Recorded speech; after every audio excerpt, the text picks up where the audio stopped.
Welcome back to New Amsterdam Radio, the podcast for creatives. I'm being joined by the author of the book Metamorphosos, The Proposed Path of Independent Living, Mr. Eston E. Roberts. How's it going, sir? I'm fine, thank you. Well, it is a difficult thing to write a book, but this one here is what, number 7th in your bibliography? Actually, it will be 7. I'm working on my 7th one now.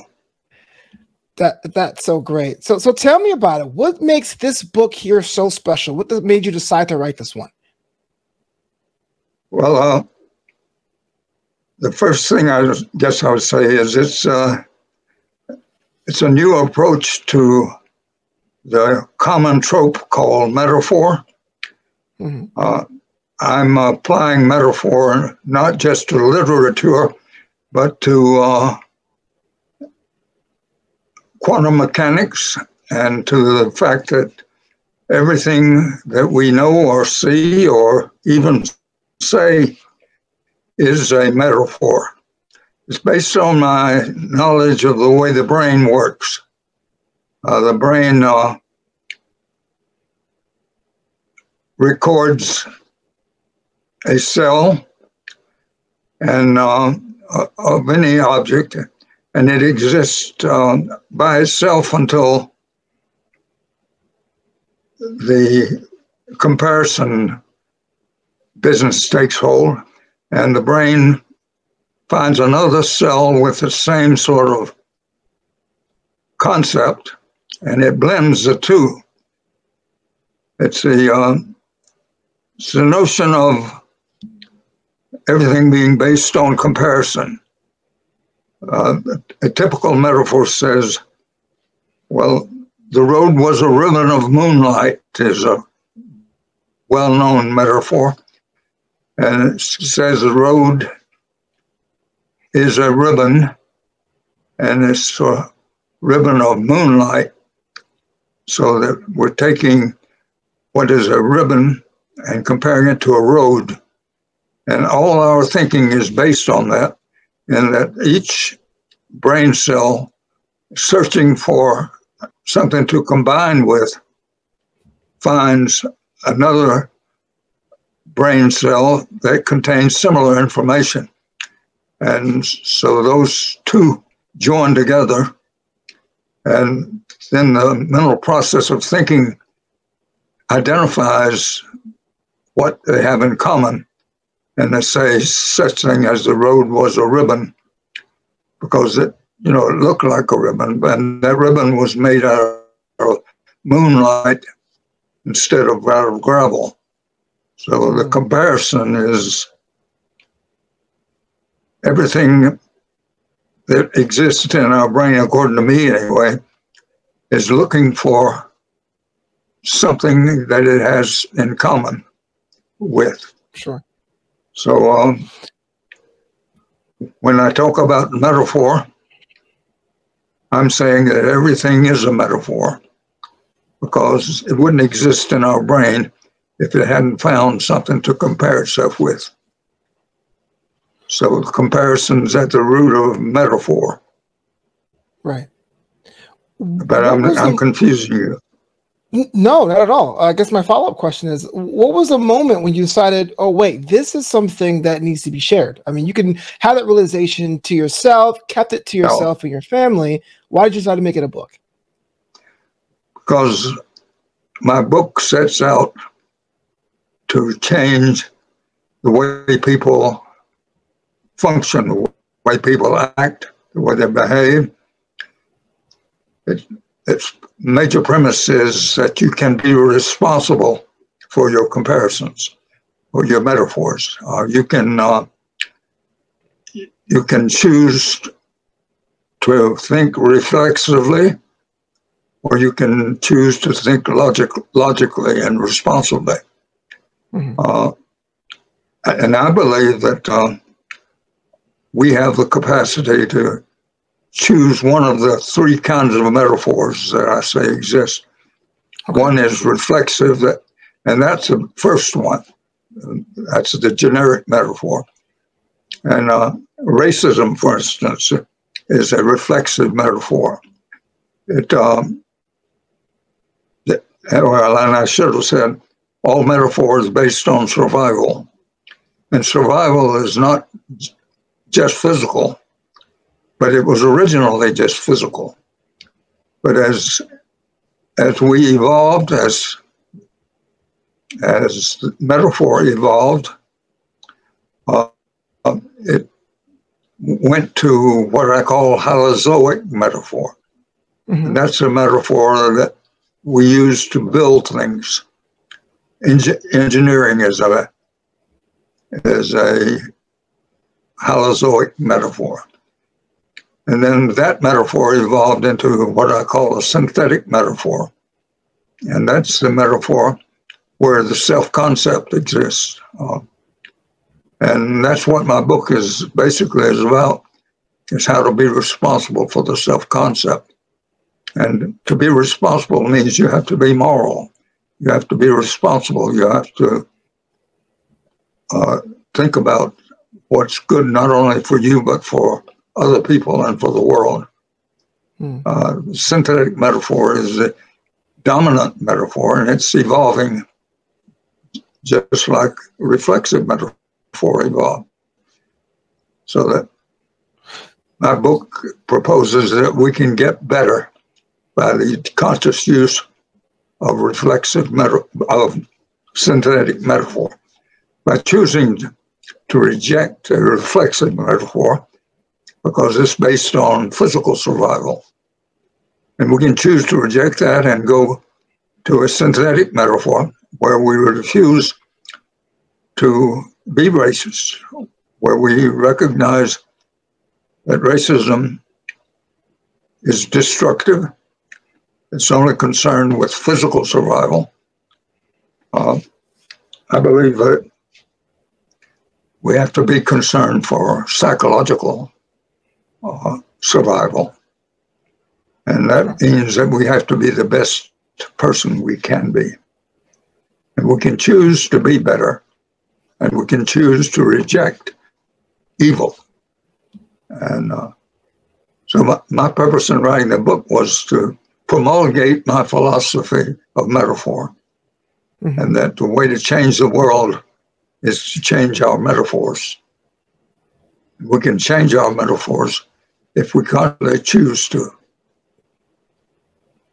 The problem is reflexive metaphors are automatic. They don't require any logic or any serious thought. It's easy to be angry. It's easy to hate. It is hard to choose not to be angry. And it's hard to choose to be responsible in terms of your relationships with people and that sort of thing. Absolutely. You also mentioned... I'm sorry. Sorry, we're breaking up. Go ahead. You had mentioned in your book, when you were talking about survival, that metaphor, quote, is the root of all creation. I was wondering if you can go more into detail about that. Yeah, objects exist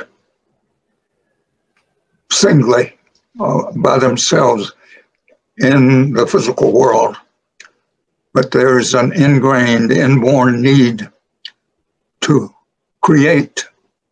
And so this inborn need, survival drive is what I call it, looks for connections, looks for similarities. And it finds a similarity and it makes it a metaphor.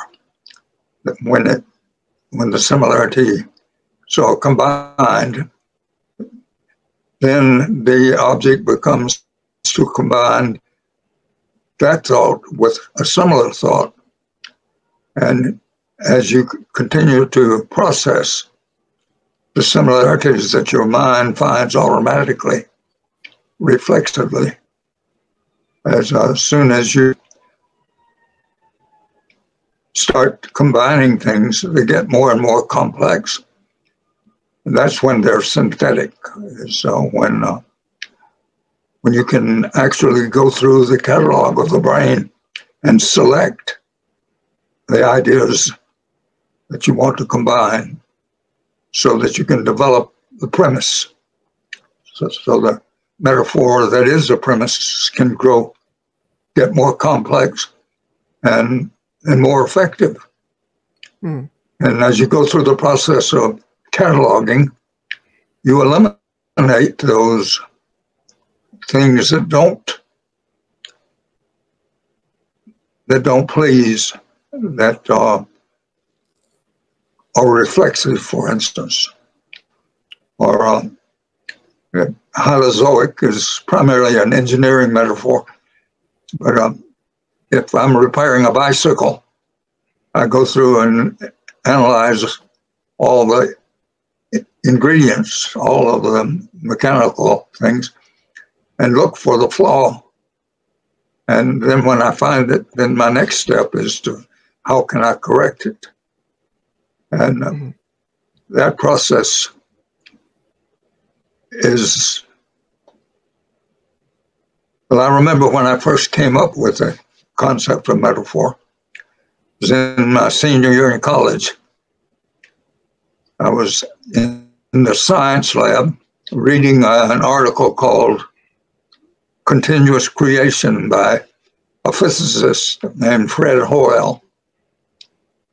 And it occurred to me that day that, hey, metaphors in science can also be applied to literature and to philosophy and to thoughts. And so that's where the concept of metaphor started, from an article by Fred Hoyle, who later on discarded the idea. What it was, it proposed that the way planets were made, what they would find particles of dust, and if there was a similarity, they would combine. And then they'd go on and collect other particles, and eventually over centuries, eons, evolve into a planet or a moon or a satellite or whatever. And so I said that same concept can be applied to the process of human thought. And that's been going on for 50 years now. I've been working on the concept of metaphor. Sure. But that just begs the question then. I mean, the 50 years you spent dedicating your life to the evolution of your perspective on metaphor, how was it refined? How has it changed? How has it evolved in itself throughout the course of those years? Oh, enormously. I have developed a philosophy of life based on my concept of metaphor, and I practice it, I live it. And I'm 91 years old, and I think my philosophy has, sorry about it. My philosophy of life is enhance my longevity. And I believe it can do the same thing for anybody that's willing to work at it. Not that they'd have to work as hard as I have, because I've done a lot of the work for them. But can you just give me a working example? If I was listening right now, how can I get onto the philosophy as well? What's a metaphor that occurs every day that we probably haven't even noticed that exists? Well, as I said, everything, in order for us to comprehend it, it has to reach that aha moment when comparison recognizes a similarity in another thing. For instance,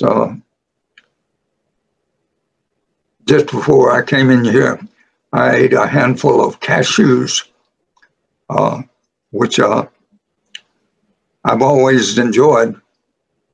But a neighbor of mine gave me a handful of them the other day. And when I went to the store the next time, I bought a large container of cashews. And that was a result of her exposing me to the cashews a week ago. That was an instance of she gave me cashews. I ate them. They tasted good. And I said, I want some for myself. And that's metaphor at work. In this case, they're clearly related to survival in their food. But I do the same thing with poetry. I will be walking along the road, and I walk regularly. That's a part of my philosophy exercise.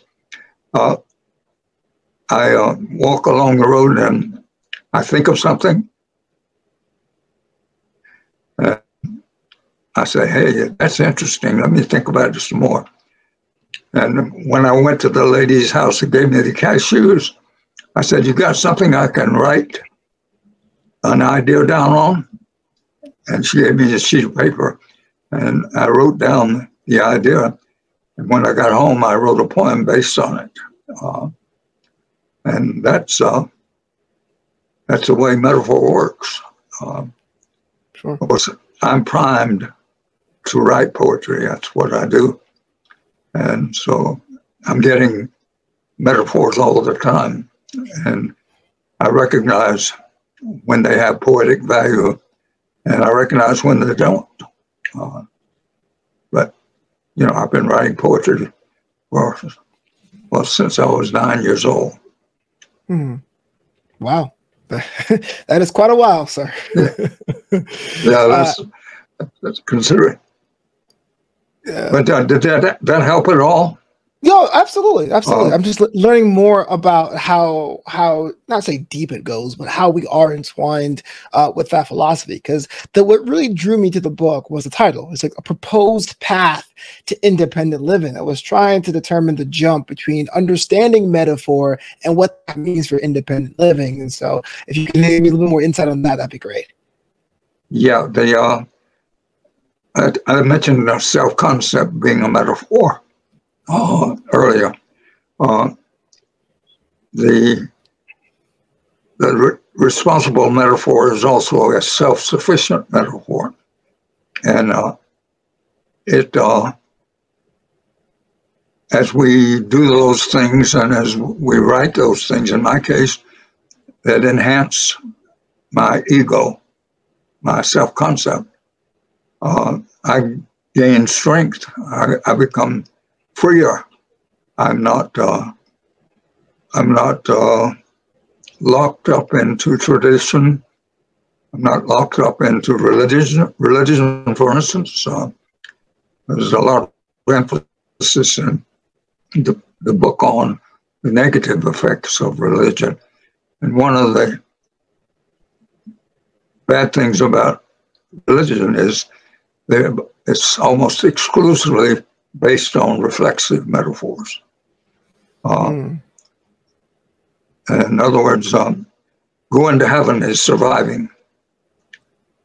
And all metaphors are based on survival. But there's also a self-concept that needs to survive. And we help it survive by being responsible, by thinking those thoughts and doing those things that contribute to the good of the world rather than to the well, I don't want to say anything negative about conservative politics, but conservative politics are almost always reflexive. They're almost always based on survival of the physical body, and without people's awareness of it, also survival of their self-concepts, the synthetic survival. Synthetic survival is for me the highest evolved metaphor. Is being responsible for the development of the self-concept is what I think has contributed to my longevity, because being a responsible metaphorist, I can't be a racist, for instance. I can't take an easy escape like the idea of being good, you go to heaven. I think I don't believe in a heaven, for instance, but I believe that the aim of my philosophy is for us to learn to survive synthetically, to positively create. And poetry is a form of creation. This interview is a form of creation. And it's all metaphor, of course. Sure. It's a part of our use of metaphor. Metamorphosis, the proposed path to independent living, available now wherever you get your fine books. Mr. Roberts, I appreciate the time you spent today on the AmSam Radio to discuss the book, but one more question before we get out of here. Who do you think would benefit most from checking out your book? Well, I think the book is hard. It's not easy reading. And I think that people who ought to read it are the ones that are least likely to read it. But it's written, I've taught in college for 17 years, and so it's written for my students. And a lot of my students still contact me, still stay in touch with me, because they respect the fact that I was concerned for their spiritual being, not their physical being. I think the world will profit from the book, but I think they need a teacher to explain it to them. But I have a former student who has read it 30 times, and it's made a difference in his life. I'm so proud of how far he's come. And I credit the book, and he does too. It says the book has liberated him, has made him freer. And fantastic. I think that's true. Well, that is great. I hope people who listen to this podcast today check out the book as well, so they too can be on their path of understanding the different kinds of metaphor. Thanks again for being on New AmSam Radio, the podcast for creatives.